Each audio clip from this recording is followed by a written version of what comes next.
लोग लाइव आ चुके हैं। और क्या हाल चाल है वहां पे? हाँ, बढ़िया। मैं बढ़िया हूँ। आप बताओ कैसे हैं बनारस के मैं हाल। भी बढ़िया हूँ। बनारस में ठंडी थोड़ी शुरू हुई है। मौसम बहुत अच्छा है। हम्म। नमस्कार दोस्तों। चलो बढ़िया हो जाएगा। हम्म। नमस्कार जारी सभी है। लोगों को। आप करो शुरू। हाँ, हाँ जी। हमारी साथ आज जुड़ चुके हैं टर्की से डॉक्टर विश्वप्रताप सिंह। मैं डॉक्टर सत्येंद्र सत्यार्थी आप सबका स्वागत करता हूँ। सबसे पहले तो इस चैनल पे हम दोनों की तरफ से उन सभी लोगों को ढेर सारी बधाइयां और धन्यवाद, क्योंकि ये चैनल आप ही का है। जिन लोग ने भी इस चैनल पे 1000 सब्सक्राइबर पूरे कराने में हमारी हेल्प की है, और अभी 1300 पार हो चुके हैं। मैं तहे दिल से आप सभी को धन्यवाद धन्यवाद कहता हूँ। और इसी तरह हमारे दूसरे चैनल द बिग स्कॉलर को भी आप लोग सब्सक्राइब कीजिए जल्दी से जल्दी। उस पे 500, फिर 1000, फिर आगे के जो भी आंकड़े हैं उसको आप लोग हम्म। करवाइए। लिंक डिस्क्रिप्शन में मैं डाल दूंगा, आपको मिल जाएगा। और अभी मेरे चैनल पे आप एक हफ्ते के अंदर कोशिश कीजिए 2000 इस पे सब्सक्राइबर हों। और उसके बाद हम लोग इस पे और अच्छे अच्छे डिस्कशन करते रहेंगे। हम्म। दोस्तों, आप आज का टाइटल जो आज हमने मुद्दा डिस्कशन का रखा है, आपने पढ़ लिया होगा। अभी 1 या 2 दिन पहले एक खबर निकली है जिसको रिपब्लिक ने पब्लिश किया है। रिपब्लिक टीवी का जो न्यूज पोर्टल है ऑनलाइन, उसने और उसने डेटा, जो भी डेटा उसके पास है, ऑफिशियल डेटा है, उसके आधार पे उसने पब्लिश किया। और उसने ये लिखा है कि लंदन में जो भारतीय बसे हैं, लंदन में जो भारतीय बसे हैं, उन भारतीयों के पास लंदन के मूल लोगों से ज्यादा संपत्ति इकट्ठा होने की पूरी उनके पास खबर है, डेटा है।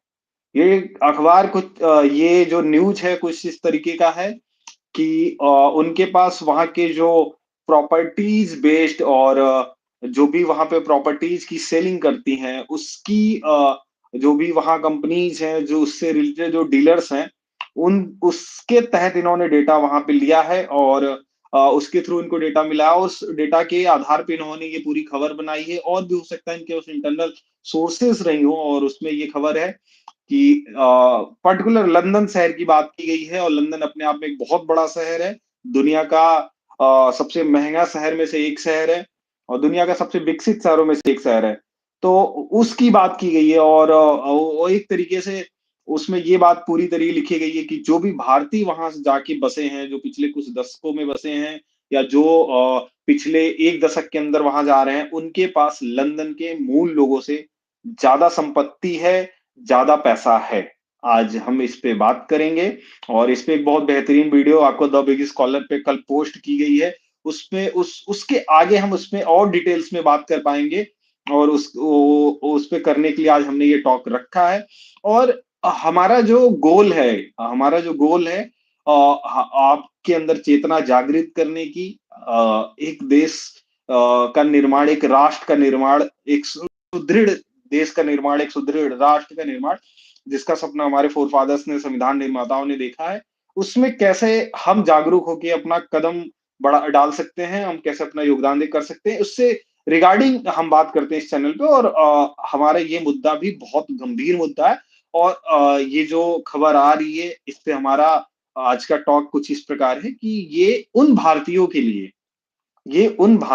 लिए कितने खुशी होने वाली बात है, कितने प्रसन्न होने वाली बात है, जो भारतीय देश में 80 करोड़ से ज्यादा जनसंख्या में है। और जिसको भारत की सरकार कहती है, भारत की राज्य सरकारें भी कहती हैं कि हम उनको मुफ्त का राशन दे रहे हैं। क्यों हमें ये टॉक करने की जरूरत पड़ी? अगर आप इंटरनेट, फेसबुक, ट्विटर, या फिर जो भी आप सोशल मीडिया यूज कर रहे होंगे, आपके वहां पे तमाम जॉम्बी तरीके के लोग मिलेंगे, जो चेतना विहीन है, जो चेतना शून्य है जिनके अंदर, उनके द्वारा ऐसे पोस्ट आते हुए मिलेंगे आपको। इस पे बहुत हर्ष के साथ, बहुत हर्षोल्लास के साथ, खुशी के साथ ये डिस्कशन करते हुए मिलेगा।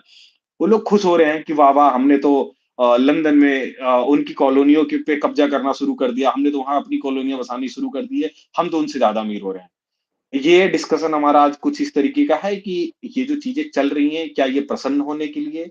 क्योंकि जिस देश में 80 करोड़ से ज्यादा की आबादी सरकार के दावे के अंदर आती है कि हम उनको मुफ्त का राशन देते हैं। क्या ये उनके लिए खुश होने की खबर है? ठीक है, 80 करोड़ आबादी अगर बिलो पॉवर्टी लाइन या फिर मुफ्त का राशन पाके अपने जिंदा है, तो 80 करोड़ में कम से कम 30-20 करोड़ तो ऐसे भी होंगे, जिनके घर में रोजगार नहीं होगा और जो सरकार का राशन नहीं ले पा रहे होंगे, लेकिन खुद से अर्जन करते हुए भी जो पॉवर्टी लाइन है वो उसके जस्ट ऊपर होंगे, या जो कहा जाए कि मीडियम क्लास है उस वो मीडियम क्लास के कई सीढ़ी नीचे होंगे, कई पायदान नीचे होंगे। तो क्या ये उनके लिए खुश होने वाली खबर है? कुल मिला-जुला के हमारा आज का मुद्दा ये है कि क्या ऐसी खबरें भारत के लगभग 140 करोड़ आबादी में क्या लगभग ये 120 करोड़ आबादी के लिए खुश होने वाली खबर है या नहीं है? इस पे और हम विस्तार से बात करेंगे और हम चाहेंगे आप जॉइन करें, और नहीं जॉइन कर पाते हैं तो आप जब भी ये वीडियो देखें, तो द बिग स्कॉलर की भी वीडियो देखें और इसकी वीडियो देखें और इसको लोगों तक पहुँचाने की कोशिश करें। ये आज की भूमिका थी। विश्व प्रताप।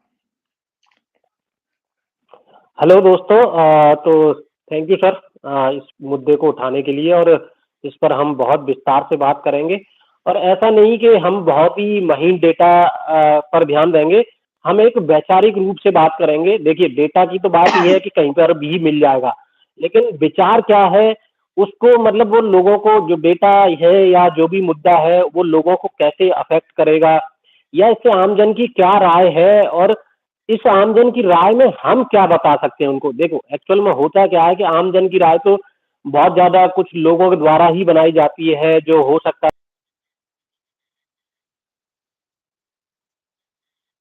कॉरपोरेट सेक्टर के लोग हों या किसी भी ऑर्गेनाइजेशन के लोग हो सकते हैं। तो जिस तरह सर ने बताया कि नहीं यार, वो जो लोग वहाँ लंदन में रह रहे हैं उनके पास बहुत ज्यादा प्रॉपर्टी हो चुकी है, बाहर के जो वहाँ के लोकल लोग हैं उनसे। तो इस पर मैं ये बात करना चाहूंगा, ऐसा नहीं कि इंडिया के कई तरह के लोग दूसरे देशों में जाते हैं, और पूरी दुनिया में हमारे इंडियंस हैं, और बहुत अच्छी बात है। लोग पहले जा नहीं पाते थे, आज से 100 150 साल 200 साल पहले भारत के लोग बहुत ही कम बाहर जाते थे, और उससे ज्यादा पुराने टाइम जाए तो और भी कई सारे बहुत ज्यादा वो चीजें देखने को नहीं मिलती। लेकिन हाँ, ये और ज्यादा पीछे जाएंगे तो बहुत ज्यादा चीजें भी मिल जाएंगी आपको। इंडोनेशिया तक गए हैं इंडियंस, और इधर ईरान, इधर तक गए हैं, ऐसा नहीं है कि नहीं गए, कई सारी जगह पे गए हैं। लेकिन अब जब से हमारा देश कॉलोनाइज हुआ, इसके बाद हमारे देश के लोगों का यूरोप और यूएसए जाने का जो चलन था वो बहुत ज्यादा बढ़ा। तो उस टाइम पर भी लोगों का जो चलन था वो हुआ, और वो गए यूरोप और यूएसए। तो वो कौन लोग थे जो गए थे? वो एक्चुअल में ब्रिटिश सरकार के अंदर काम करने वाले लोग थे ज्यादातर, या तो वो मजदूर हो सकते हैं। जैसे आप देखें, कौन सा मॉरिशस एक जो देश है, वहाँ जो ब्रिटिश कंपनी ने अपनी कॉलोनी बसाई थी, तो वहाँ पर जो इंडिया के जो लोग थे, मूलतः वो बिहार और उत्तर प्रदेश के लोग थे। उनको ले जाया गया एज ए वर्कर, मतलब मजदूर की तरह, और वो वहाँ पर रह रहे हैं। तो आप देखेंगे कि मॉरिशस में वो हिंदी या जो भी आप भोजपुरी कह लें, वो उसका डायलेक्ट बोला जाता है। तो वो वही मजदूर लोग हैं। दूसरी बात, तब तो वहाँ पर उस देश की अगर इकोनॉमी की बात करें तो ऐसा नहीं कि वो यूरोप जैसा देश है, लेकिन है, ठीक है, मैं उसके बारे में नहीं बात करूंगा।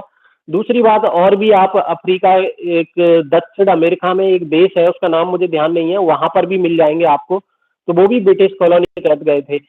और दूसरी बात यह है कि उस टाइम पर केवल मजदूर नहीं गए थे, उस टाइम पर जो अंग्रेजों के बहुत करीबी, देखिए मजदूर का तो अपना बस है नहीं, वो तो कहीं पर भी खाने कमाने के लिए बेचारा कुछ भी करेगा। लेकिन दूसरे लोग भी थे जो बहुत बड़े डिप्लोमेट थे अंग्रेजों की सरकार में, जो जिन्होंने जिन्हें अंग्रेजों ने जमींदारी भी दी थी। हुँ। आप पंजाब और पूरा पंजाब, अभी तो पंजाब अलग हो गया, आधा पाकिस्तान और इंडिया में चला गया। पंजाब के बहुत सारे लोगों को देखिए, वो ब्रिटिश काल में मतलब बहुत ज्यादा बड़े बड़े पदों को लेकर और गए, इधर उधर, इधर से उधर गए।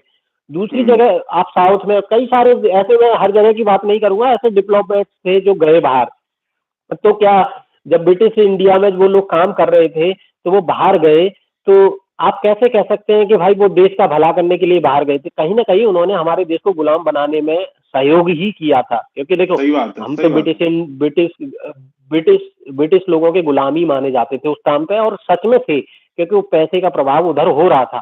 तो हुँ। वो लोग तो सहयोगकारी थे ना, कि अब उनके उनके जो, मैं वो ये नहीं कहूंगा कि उनको दोषी माना जाए, जो यूरोप में रह रहे हैं, जो भारतीय वहाँ उस टाइम पे गए थे। लेकिन इस चीज़ को खुलासा करना चाहिए ना, इस चीज़ को बोला जाना चाहिए।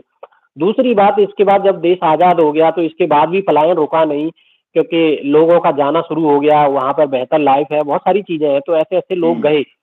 तो अब इसमें हम कैटेगराइज़ करना चाहेंगे कि किस तरह के लोग जाते हैं। अभी हम देखते हैं कि बहुत सारे लोग तो मज़दूरी करने भी जाते हैं और अनएम्प्लॉयमेंट की समस्या की वजह से बाहर जाते हैं। और आपको मैं बता दूँ, अगर आप यूएसए या यूरोप जाते हैं तो यूएसए के लिए आपके वीज़ा के लिए बहुत ज़्यादा अमाउंट दिखाना पड़ता है आप आपके अकाउंट में। या हुँ, और यूरोप के लिए भी ऐसा ही है। आपको अच्छा खासा अकाउंट में पैसा दिखाना पड़ेगा, तभी आप जा पाएँगे। तो आप समझिए कि कोई मज़दूर इस तरह का व्यक्ति तो बहुत ही रेयर जा पाएगा। तो मतलब जो थोड़ा-सा अच्छा फैमिली से बिलॉन्ग करता है या जिसके पास ज़मीन-अमीन है, तो वो ज़मीन बेच के भी जाते हैं। बहुत सारे लोग, आपने डोंकी वाला हिसाब सुना होगा कि डोंकी हुँ, 30-30 लाख रुपए, 30 लाख रुपए कोई कम अमाउंट नहीं है।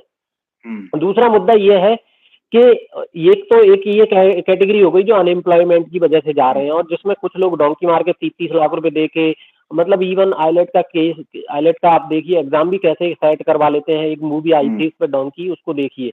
मैं ये हुँ, नहीं कहूँगा कि वो लोग दो वो है क्या बोलते हैं गलत कर रहे हैं, लेकिन वो किसी चीज़ के शिकार हैं, इसलिए वो जा रहे हैं विदेश। अनएम्प्लॉयमेंट समझ लीजिए या कुछ भी समझ लीजिए। दूसरे हुँ, लोग वो हैं, जैसे आप समझो कि डिप्लोमेट्स के बच्चे हैं, जो हुँ, डिप्लोमेट्स, और मैं सारे डिप्लोमेट की बात नहीं करूँगा कि सारे लोग बच्चे भेजते हैं, लेकिन ज़्यादातर लोग भेजते हैं, या नेताओं के बच्चे भी हैं बाहर। और हुँ, मैं ये नहीं कहूँगा कि सारे लोगों के साथ ऐसा है, लेकिन जो भी भेज रहा है तो वो पैसा तो, मतलब ऐसा तो है नहीं कि उन्होंने बाहर पैसा, देश में देखो भ्रष्टाचार है, सारे लोग जानते हैं और ये सच्चाई है। तो हुँ, कहीं न कहीं वो भ्रष्टाचार का पैसा है, और बाहर जो डिप्लोमेट या आप कह लीजिए जो कॉर्पोरेट सेक्टर के बड़े-बड़े लोग हैं, उनके बच्चे भी विदेश में बड़ी-बड़ी कोठी, बड़े-बड़े घर, हुँ, हुँ, और नहीं तो ये पैसा बहुत बड़ी फैक्ट्री लगा रखी है, बहुत ही कम लोग हैं जो वहाँ पे फैक्ट्री चला रहे हैं। मैं ये नहीं कह रहा कि नहीं कर रहे हैं, वहाँ मेहनत करने वाले हैं, लेकिन इसको कैटेगराइज़ भी किया जाना चाहिए। तो लोग यहाँ से जाते हैं, स्कैम का पैसा लेके वहाँ प्रॉपर्टी भी हुँ, खरीदते हैं, ठीक है? ज़्यादा हुँ, खरीदते हैं, और जो पैसा देश से जाता है, अब यूएसए, यूरोप वाले तो मना नहीं करेंगे कि हमारे यहाँ प्रॉपर्टी मत खरीदो। हुँ, देखो, आप इसका बहुत बढ़िया एग्जाम्पल है नीरव मोदी, विजय माल्या, और ऐसे कितने सारे केस आप देख हुँ, पाएँगे, जो हज़ारों करोड़ रुपए लेके जा चुके हैं। और अभी तो मैं न्यूज़ में सुनता हूँ कि बिलियनियर लोग हैं, कम से कम 4,000 लोग इंडिया से चले गए। हर साल ये न्यूज़ आती रहती है, कभी 500, कभी 1000, 2000 ऐसे जाते रहते हैं।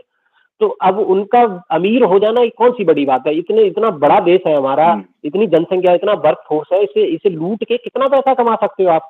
मतलब कितने लोग हैं, आपको मैं बताऊँगा, ऐसे-ऐसे प्रॉपर्टी डीलर हैं जो कुछ नहीं करते, वो 700 800 800 करोड़ रुपए कमा लेते हैं। कहाँ से आ रहा है वो पैसा? वो वर्कफ़ोर्स है देश में, इतनी ज़्यादा जनसंख्या है, उसका शोषण करो, तो पैसा तो देखो आएगा ही आएगा। तो वो पैसा सही बात। विदेश जा रहा है, और वो कहीं कहीं न कहीं वो लंदन या कह लो इस तरह की जगह पर एक्यूमुलेट हो रहा है, और वो वहाँ पर जो वहाँ की जो प्रॉपर्टी है उसकी प्राइस भी डबल-डबल, ट्रिपल हो जाता है, तो वहाँ के लोगों को फ़ायदा ही हो रहा है। हुँ, दूसरा पॉइंट ये है, स्कैम वाली मैंने बात बोल दी। तीसरा पॉइंट ये है, मैं पिछले साल की बात जा रहा था हुँ, परिवार, तो आप बताइए वो परिवार वहाँ जा रहा था 80 लाख रुपए लेके। हाँ, मैंने सुना वो बीच में ही डोंकी बोलते हैं, कोई डंकी या जो भी है, बीच रास्ते हुँ, में ही वो मारे गए बेचारे।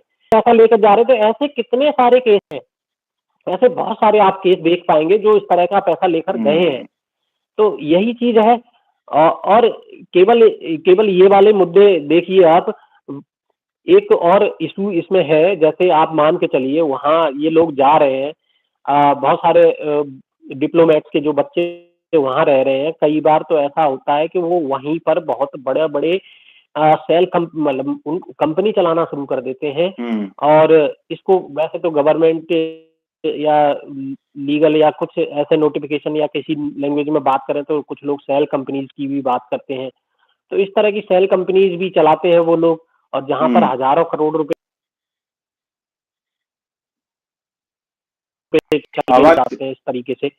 तो बहुत बड़ा गंभीर मुद्दा है। और वहीं दूसरी तरफ, हाँ, मैं कह रहा ये बहुत बड़ा गंभीर मुद्दा है। और दूसरी तरफ आप बताओ, आप बोलो कि देश की हमारे देश की क्या हालत है, मतलब वो 80 अभी करोड़ वाली। जैसे जैसे उस खबर में वही ये है। भी चीज़ है कि जो लंदन के आस-पास के यूनिवर्सिटीज़ और कॉलेज हैं, ठीक है? लंदन शहर में खासकर, वहाँ के आस-पास की हुँ, हुँ। ज़मीन वहाँ पे आस-पास प्रॉपर्टीज़ इंडियंस खूब खरीद रहे हैं।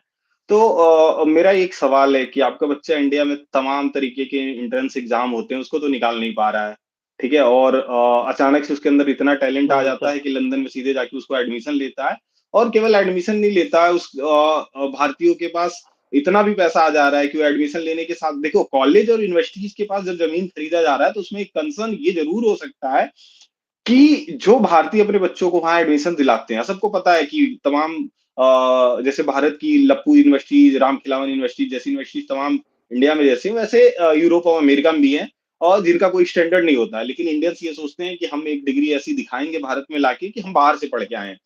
तो जो नेता हैं, जो ब्यूरोक्रेट्स हैं, जिन्होंने बहुत माल दबा के रखा हुआ है समाज का, उनके जब बच्चे बाहर जाते हैं, सीधी-सी इस पे खुल के बात होनी चाहिए, क्यों? क्योंकि आप भारत आईआईटीज़, एनआईटीज़, नीट इन ज इस और आईआईटीज़ के एग्ज़ाम फिर उसके बाद नीट के एग्ज़ाम, फिर सीए के एग्ज़ाम, तमाम state engineering and medical college के एग्ज़ाम मतलब भारत में एग्ज़ाम्स की बहुत बड़ी जनसंख्या बड़ी आबादी वो है संख्या है जिसमें एग्ज़ाम देके इंडिया के अच्छे कॉलेज में पढ़ा जा सकता है।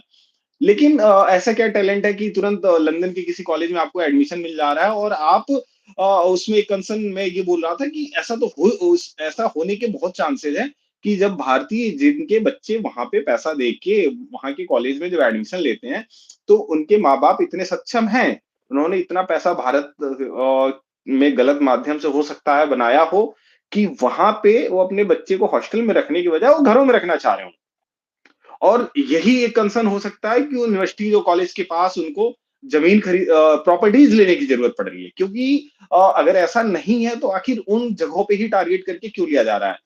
दूसरी चीज ये जो भारत के अंदर भारत सरकार ही दावा करती है, मैं तो नहीं बोल रहा हूँ कि 80 करोड़ से ज्यादा हम लोगों को मुफ्त राशन दे रहे हैं। हुँ, सही बात तो ये अपने आप में कितनी खतरनाक चीज है कि अ, आप आप आप लंदन जाके ऐसा तो कुछ करने नहीं लगे कि आपने वहां पे इतना धन अर्जन कर लिया कि वहां के धन से आप वहां पे प्रॉपर्टी खरीद रहे हो। ठीक है, इस पे बात होनी चाहिए। सरकार के पास अगर डेटा हो तो सरकार डेटा निकाले कि किस तरीके से वहां लोग खरीद रहे हैं। दूसरी चीज, अगर वो उन्होंने भारत में जो अमीरी उनके पास है उसके बलबूते पे अगर वो लंदन में जाके प्रॉपर्टीज खरीद रहे हैं, तो ये तो देश के लिए बहुत गंभीर समस्या है। क्यों? क्योंकि भारत का बहुत बड़ा पैसा वहां जा रहा है। इवन मैं आपको ये भी बता दूं कि भारत के तमाम आईआईएम, आईआईटीज जैसे जो भारत के सबसे प्रीमियर इंस्टीट्यूशंस हैं, एम्स, इससे पढ़े हुए अगर लोग विदेशों में जाते हैं, वहां अपने वर्कफोर्स का यूज करते हैं और पैसा कमाते हैं, उसके बाद भी अगर वहां प्रॉपर्टी खरीद रहे हैं, तो ये भी कहीं न कहीं उन भारतीयों के मुँह पे तमाचा है, जो भारतीय माचिस भी खरीदता है, जो भारतीय ₹1 की या ₹5 की कोई पुड़िया खरीदता है, वो सब्जी मसाले की पुड़िया हो सकता है, गुटखे की पुड़िया हो सकता है, वो टॉफ़ी हो सकता है। तो इनडायरेक्ट, डायरेक्ट जो भी टैक्सेस देने का तरीका है, वो टैक्स देता है और उस टैक्स से भारत के सारे प्रीमियर इंस्टीट्यूशंस चलते हैं। मैं आपको बताता चलूँ कि ये जो खबर आती है समाज में, अखबार में निकलती है कि आईआईटीज़ एक बच्चे के ऊपर 4 साल बीटेक कराने में लगभग 1 करोड़ रुपए खर्च कर देती है। लोगों को ये लगता है कि ये मज़ाक है, ये मज़ाक नहीं है। आईआईटीज़ में जिस तरीके का लिविंग स्टैंडर्ड दिया जाता है, वैसा लिविंग स्टैंडर्ड मैं आपको बता दूँ भारत के स्टेट गवर्नमेंट और सेंट्रल गवर्नमेंट के जो मंत्रालय में बैठे हुए लोग होते हैं ना, उनके घरों में भी नहीं होता है। जिस तरीके की फैसिलिटीज़ आईआईटीज़ प्रोवाइड करती है, उस तरीके की फैसिलिटीज़ अगर आप मार्केट में खरीदने जाओ, तो आप बिक जाओगे। इस तरीके की आईआईटीज़ अपने बच्चों को फैसिलिटीज़ देती है, जो बच्चे वहाँ अपना दिन-रात मेहनत करके पहुँचते हैं। लेकिन प्रॉब्लम क्या है, अगर वहाँ से निकले हुए बच्चे अगर बाहर जाते हैं और वहाँ धन अर्जन करने के बजाय करके वहाँ पे प्रॉपर्टी में इन्वेस्ट करें, तो ये भी कहीं न कहीं एक सोचने वाली चीज़ है। ठीक है, आप रहिए, आपने कमाया है, लेकिन ये भी तो है कि आपने जो जो पैसा था, वो पैसा जिस जिस सब्सिडीज़ पे आपको एजुकेशन मिली है, वो तो उन भारतीयों का पैसा है ना, जिनके बच्चे नंगे पैर स्कूल जाते हैं। और ये किसी एक शहर की बात नहीं है, आप घूमिए, आप भारत के तमाम शहरों में घूमिए और निचले स्तर पे आके देखिए आप, आपको तमाम ऐसे प्राइमरी स्कूल में बच्चे दिखेंगे जिनके पैरों में चप्पल नहीं है। मेरे पास ही फ़ोटोज़ हैं, मुझे मुझे पता है और आप भी देखते होंगे, इग्नोर करते होंगे। दूसरी चीज़ ये है कि भारत से अगर कोई बड़ा अमाउंट ले जाके वहाँ पे एजुकेशन के नाम पे रह रहा है और उसके बाद वहाँ पे वो प्रॉपर्टीज़ खरीद रहा है।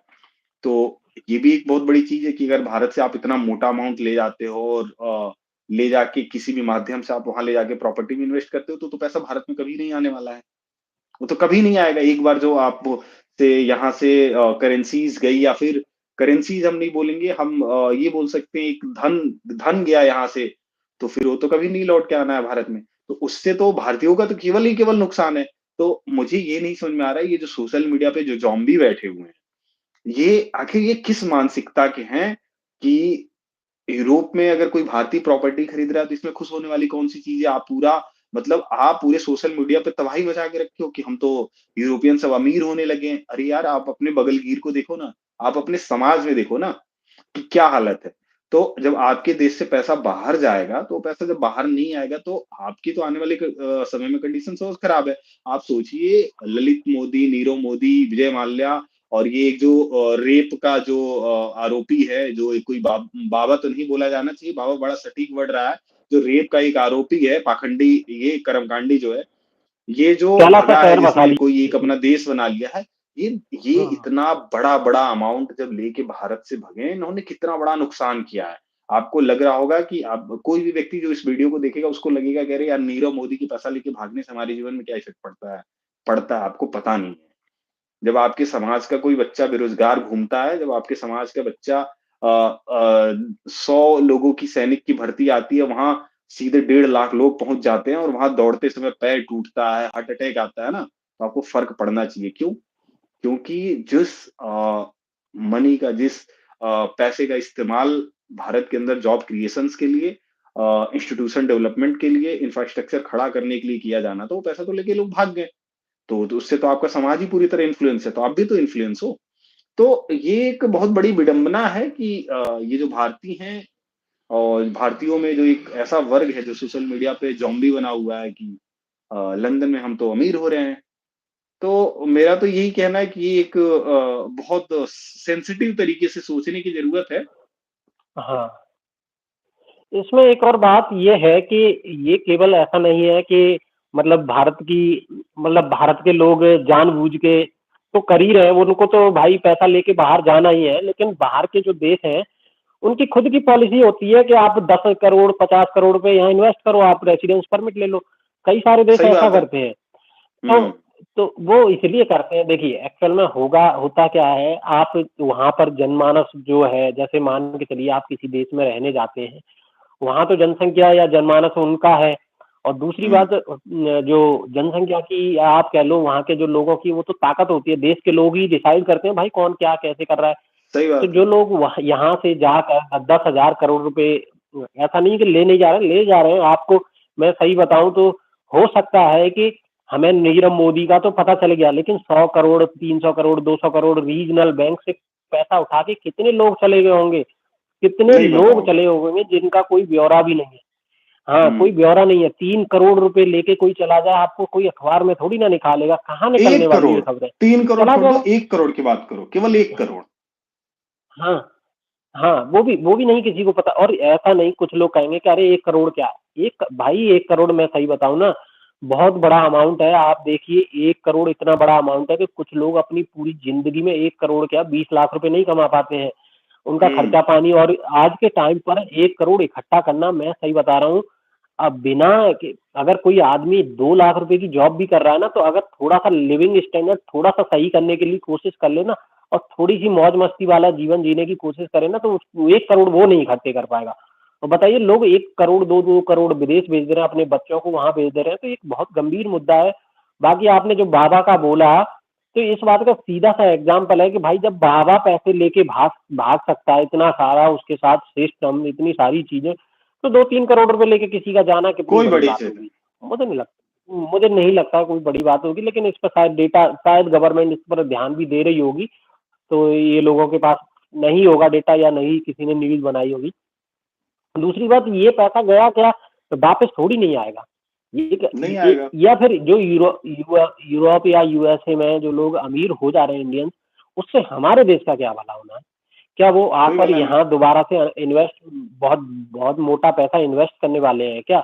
मुझे बिल्कुल उम्मीद नहीं लगती इसकी कि कितना पैसा इन्वेस्ट करेंगे। ऐसे तो बड़ी कंपनी कोई आएगी वो भी इन्वेस्ट करेगी, वो भी हमारे वर्कफोर्स की वजह से। मतलब ये वही बात हो गई, पहले हमारे देश का पैसा बाहर जाता है, फिर वही पैसा किसी भी दूसरे हाथ से दोबारा आएगा इधर, और फिर हमारे वर्कफोर्स से काम करवाएगा उसी फिर पैसे के यहाँ लिए। से तो ये पैसा वही जाएगा वाली बात और हो फिर गई। यहाँ से पैसा जाएगा। हाँ, मतलब हाँ, पहले हमारे हाँ, देश का पैसा वहां गया, फिर वहां से वो कहेंगे कि हम देश में इन्वेस्टमेंट कर रहे हैं, वो यहाँ इन्वेस्ट करेंगे, फिर एक कंपनी बनाएंगे, फिर वहां मतलब जो 8 रुपए सैलरी देके 800 रुपए कमाएंगे, फिर वो 800 रुपए लेके वहां जाएंगे। हाँ, तो ये बहुत बड़ी गंभीर चीज है। इस पर खुश होने का कोई मुद्दा ही नहीं बनता। मुझे तो, मैंने ये न्यूज सुनी, मुझे बड़ा दुख हुआ कि यार इस पर खुश होने की तो कोई बात है नहीं। इस पर ठीक है, कोई हो गया वहां पे खरीद रहे प्रॉपर्टी, लेकिन अब प्रॉपर्टी में मैं सही बताऊं, वहां पर जो जॉब करने आया हुआ ना व्यक्ति, वो नहीं खरीद पाएगा। क्या कोई मुझे डेटा देगा ऐसा कि वहां पर कोई व्यक्ति जॉब कर रहा था और उसने वहां पर बहुत बड़ा वो खरीद लिया? बहुत ही मुश्किल काम है। आप बताइए कैसे पॉसिबल खरीद नहीं। लेगा? मैं यूरोप यूएसए में आप कितनी, मतलब यहाँ से आप जाइए जर्मनी में, पोस्ट डॉक कर रहे हैं लड़के, पोस्ट डॉक हमारे जानने वाले कर रहे हैं कई सारे, कह रहे हैं भाई नहीं पैसे बच पाते हैं। कितना पैसा बचाओगे? और उससे कम ही और लोग जो लंदन वहां बेचारे। लंदन जैसे हाँ, शहर लंदन में जैसे शहर में तो बिल्कुल नहीं है। इंडिया से जॉब करके जाने वाला पर्सन वहां जो जॉब कर रहा हो उसके लिए तो मतलब बहुत टफ है, बहुत टफ है प्रॉपर्टी खरीदना। हाँ, मतलब मैं ये नहीं कह रहा, अच्छा जीवन जिया जा सकता है, लेकिन आप इतनी लंबी चौड़ी कि वहाँ के लोकल लोगों से ज्यादा मोटा पैसा हम्म। कमा लो भाई, इसमें तो कुछ है। और इसमें यही है कि कहीं ना कहीं वो हमारे, मैं यही कहूंगा कि वो हमारे देश का पैसा है, और मैं बार बार कहूंगा, इसमें क्या हिचकने की बात है कि वो हमारे देश का सही ही बात पैसा है। है। जैसे बाबा लेके चला गया 9,000 करोड़, माल्या लेके चला गया, नीरव लेके चला गया, ऐसे कितने लोग होंगे, कितने बिलियनियर जा रहे हैं और वो चले जा रहे हैं, कितनी कह रहे। मैं विपक्ष का भी एक इशू है कि वो ये कहता है कि देखो क्या बोलते हैं कि देश में माहौल खराब है और इसीलिए बिलियनियर लेके भागे पैसा। ऐसा नहीं है, माहौल खराब नहीं भाई, वही उन्होंने ही माहौल खराब किया है ना देश का, तो सही पैसा बात लेके है। भाग रहे हैं विदेश। ठीक हम्म। है, अब आप, कोई कहेगा कि अरे नहीं ये तो सारा पॉलिटिकल पार्टीज का है। पॉलिटिकल पार्टीज को कौन फंड देता है? क्या गरीब आदमी वोट दे सकता है? वोट भी वो बेचारा तभी देगा ना कि जब उसे जो दिखेगा। तो बहुत सारी चीजें इस पर क्या ही करेंगे। अब ये तो चीज देखनी चाहिए, जो लिंक्डइन पे लगे रहते हैं जॉम्बी की तरह, ये तो गलत चीज है ना, उनको कुछ ही नहीं पता। उनको ये, दूसरी बात ये है, उनको इस बात से परवाह ही नहीं है कि हमारे देश में चल क्या रहा है। हम्म। और इनको, उनको तो तब उनको लगता है कि लिंक्डइन पर एक पोजीशन निकाल दी, मेरे हम्म। यहाँ ओपनिंग है, मतलब ऐसे निकाल दिया जैसे ये पूरे देश का कल्याण करने वाले हैं। मेरे यहाँ हम्म। वी हैव अ ओपनिंग, और ये इतनी सारी कंडीशन लगा दी। और सुनो तो सबसे उन्हें मजे की लगता है कि चीज, मैं, ज्यादातर ओपनिंग्स ऐसी होती हैं जिसमें पहले से सेटिंग होती है। हाँ वो तो है ही, वो तो बहुत सारी चीजें है ही। तो वो निकाल के वो, मतलब ऐसे सोच रहे हैं कि हमने बहुत कुछ कर दिया, आप देखिए यार। अच्छा एक चीज बताइए, सारे लोग, मतलब सारे लोग पीएचडी करे हुए थोड़ी ना होंगे किसी देश में, बिल्कुल। सारे एम टेक बी टेक। वो 12th वाले बेचारे बच्चे हैं, 12th के बच्चे भी तो हैं जो पुलिस की तैयारी कर रहे होते हैं। आप समझिए, पुलिस की तैयारी कर रहे हैं, ऐसा नहीं आर्म कि केवल फोर्सेस की, पुलिस ही जॉब आर्म है, इससे फोर्सेस अच्छी भी की। जॉब हो सकती है। हाँ, हाँ, और भी जॉब हो सकती है। मतलब मान के चलिए किसी बच्चे को 12th के बाद पुलिस की जॉब नहीं मिली, तो उसे ऐसी जॉब तो कहीं डिसेंट जॉब तो मिल जाए कि भाई 20, 25, 30 हजार रुपये वो कमा ले, अच्छा हम्म। जीवन जी ले। तो इस तरह की परिस्थिति भी तो देखी जानी चाहिए। आप 6,000 रुपये, 3,000 रुपये में तो आज के टाइम पे तो इंडिया में घर या खर्चा चलने वाला है नहीं। और दूसरी बात, कोई कहे कि जॉब के भरोसे ही रहना है, तो इस पर एक वीडियो अलग से बना रखी है मैंने भी, और बनाई भी जा हम्म। सकती है। तो है तो गंभीर मुद्दा। बाकी लोगों को और इस पर जानकारी जुटानी चाहिए और काम करना चाहिए, मुझे जहां तक लग रहा है। और बाकी क्या, लोगों को इस पे यूएसए में भी, बात करनी चाहिए ना। यूएस, लोगों को तमाम हाँ मुद्दे हाँ छोड़ के बिल्कुल ऐसे बिल्कुल, मुद्दों पे बात करनी चाहिए। लोगों को इन हाँ मुद्दों पे बात करने के बजाय कि यार मतलब तमाम जो टीवी चैनल पे दिखाए जा रहे हैं, लोगों को थोड़ा-सा अपने दृष्टिकोण को बदलने की ज़रूरत है। देखिए हम बिल्कुल, लोग, अगर हमारा वीडियो आप तक पहुँच रहा है तो हमारा तो उद्देश्य यही है कि हम आपके दृष्टिकोण को बदलना हम नहीं कहेंगे, हम चाहेंगे कि आपका जो भी दृष्टिकोण है उसमें एक हमारी तरफ से जो हमने बात की है उस दृष्टिकोण को भी डालिए। देखिए, हम मानते हैं कि हम सब संवेदनशील हैं और हम हर आयाम को देख के हम उस पे बात कर सकते हैं। प्रॉब्लम कहाँ है कि लिंक्डइन और फेसबुक और ट्विटर जैसे प्लेटफॉर्म जो कि जहाँ पे ये माना जाता है कि अभिजात्य वर्ग मतलब एक पढ़ा लिखा वर्ग वहां पे है, वो जब ऐसी खबरों पे बात करके खुशी मनाने लगता है कि अरे यूरोप में हमने तो बहुत प्रॉपर्टी जमा कर ली है हमारे देश के लोगों ने, लेकिन उसको ये नहीं दिख रहा है कि भारत सरकार ही दावा कर रही है कि 80 करोड़ तो केवल सरकारी मुफ्त के राशन पे जिंदा है। और लगभग मुझे लगता है इस हिसाब से तो 100 120 करोड़ ऐसे होंगे 140 करोड़ों में जिनकी हालत बहुत खराब है। सच बता रहा हूँ। तो आपको सही जब वो जो अभिजात्य वर्ग है, वो जब इस पे बात नहीं करने को तैयार है, तो करेगा कौन? तो हमारा वीडियो बनाने का मोटिव सही यही बात है कि अगर आप वीडियो देखते हैं, देखिए हमारे लाइक हो सकता है हमारे व्यू 200 आएँ, 100 आएँ, हमें फ़र्क नहीं पड़ता है। 200 है, व्यू बिल्कुल। हमारे लिए बहुत है। हमने 200 लोगों के अंदर एक दृष्टिकोण तो डालने की कोशिश की। हमने तो कोशिश किया ना कि वो जिस भी डायरेक्शन में सोचते हैं, एक डायरेक्शन और ऐड करें। यार इस डायरेक्शन में भी तो हम सोच सकते हैं। हो सकता है कि कल को हमारी वीडियो देख के वो कमेंट करें और अपने किसी दृष्टिकोण को हमारे कमेंट बॉक्स में डालें, हो सकता है हम उस डायरेक्शन में सोचने की कोशिश करें। तो हमारा तो बस मोटिव ये है कि आप इस डायरेक्शन में भी सोचिए और जैसा कि हमारे फ़ोरफ़ादर्स में एक थे भगवान बुद्ध, उन्होंने भी ये बात बोली कि उस किसी भी बात को सत्य झूठ ना मान लो जब तक तुम उसपे खुद आकलन ना करो। तो आप कहीं भी किसी मुद्दे पे खुश होने के बजाय आप उस पे सोचना शुरू कीजिए और हमारी वीडियो बनाने का बेसिक मोटिव ये है कि हम आपके अंदर चिंतन के भाव पैदा कर सकें। बिल्कुल, बिल्कुल। सही बिल्कुल सही बात है। वीडियो इसलिए बना रहे हैं हम लोग कि एक दृष्टिकोण आपको मिलेगा। दूसरी बात ये है कि थोड़ा-सा आप चे वो चेंज की मतलब सोचने का थोड़ा नज़रिया वो होना चाहिए कि बदलिए। नज़रिया कहाँ होना चाहिए? नज़रिया ये होना चाहिए कि हमारी क्या कंडीशन है? हम हुँ, दूसरे की कंडीशन पे बाद में बात करेंगे। हम बात करेंगे कि हमारी जो जनसंख्या है, उसमें से कितने लोग बेहतर जीवन जी पा रहे हैं, कितने लोगों की पर कैप मतलब हमारे देश की पर कैपिटा इनकम क्या है? भाई कोई 50,000 करोड़ का क्या कर रहा है, उससे क्या हो जाएगा? क्या वो पैसा कोई मतलब नहीं। मतलब वो लोगों से ही पैसा जुटाया है और क्या मतलब उसका कोई मतलब नहीं है जब तक कि एक बच्चा अच्छा जीवन नहीं जी पा रहा है, एक व्यक्ति है जो बेचारा कोई पढ़ाई-लिखाई कर लिया है, वो कोई कोई आपके ही पैसे का लोन लेके 1500 करोड़ की शादी करता है, ये आपके लिए डिस्कशन और शादी करता है, इसमें खुश होना आपके लिए डिस्कशन नहीं होना चाहिए। डिस्कशन ये होना चाहिए कि सही आप बिल्कुल, 1 लाख बिल्कुल। रुपए का 1 लाख रुपए का अगर बाइक खरीदने के लिए लोन लेते हो, तो आपकी ज़मीन तक कुर्की हो सकती है।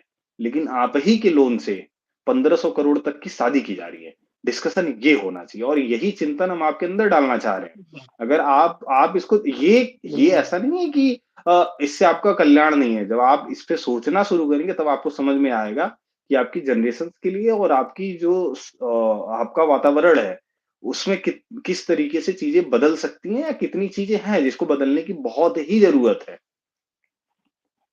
बिल्कुल, सही बात है। तो दोस्तों ये रहा। बाकी हुँ, आप हाँ, नेक्स्ट टाइम कोई और मुद्दे पर हम मिलेंगे। बाकी आप लोग इस पर चिंतन कीजिए और कमेंट ज़रूर कीजिए। अगर हम कहीं गलत हैं तो उसको कमेंट करना बहुत सही ज़रूरी है। बात है। इस पर कमेंट करें और हो सकता है आप भी वहाँ पर हम भी उस पर विचार करेंगे, अगर हम गलत होंगे कहीं। बाकी आप भी लिखिए और आगे भी हम दूसरे मुद्दों पर जुड़ेंगे और मुद्दे केवल और केवल मैं हम लोग बता रहे हैं, इस बात को नोट कर लीजिए कि हमारे मुद्दे केवल और केवल जनमानस की भावना से और जनमानस की बजाय उनकी इकोनॉमिक स्थिति। मैं भावना की भी बात नहीं करूँगा क्योंकि भावना से किसी का पेट नहीं भरता जनमानस है। के वेलफेयर मैं के लिए। बात करूँगा हाँ, वेलफेयर, इकोनॉमिक स्टेटस की। तो उस पर हम बनाएँगे अच्छे से वीडियो और बाकी आगे भी बनाते रहेंगे। तो आप हमारा एक और चैनल है द बिग स्कॉलर, उसको भी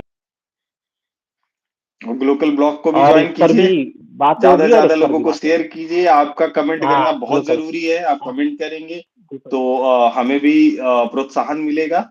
हम और मुद्दे ला पाएँगे। तो फिर ठीक है, विश्व प्रताप, वहाँ भी ज़्यादा अब रात होनी शुरू हो गई है, भारत में तो ओके, रात हो थैंक यू सर। चुका है। ये भारत तेरी हाँ, सदा ही जय करते हुए बाय-बाय। हाँ। जय बाय-बाय।